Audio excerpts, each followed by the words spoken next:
Yan, magandang gabi po, Saudi Arabia, at magandang umaga naman po dyan sa Pilipinas.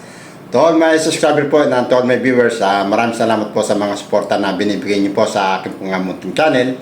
At ako po ay galing po sa baba at bumili po ako ng manok. At yun po ang ating pong gagawing ulam para po bukas ng umaga.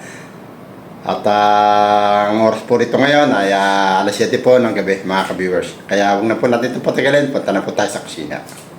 Ito na po yung mga sangkap na aking pong gagamitin, mga ka-viewers. At meron po ako dito na 800 grams na manok. Yan, at lalagyan din po natin ang sili. Gagamit po tayo ng bawang, ng sibuyas, ng luya, at lalagyan po natin ng lemongrass. At gagamit po tayo ng magic, at lalagyan po natin ng chicken cubes. At ito po ang ating pong ilalagay, yung pong papaya at manunggay. At ito po ang aking pong isasabaw, yung pong gata na nabibili po namin dyan sa baba na kinakanaw lang po namin. At siyempre po gagamit po tayo ng mantika, gagamit po ako ng konting patis, konting asin. At gagamit po tayo ng ground black pepper, at gagamit din po ako ng konting tubig po kung kinakailangan.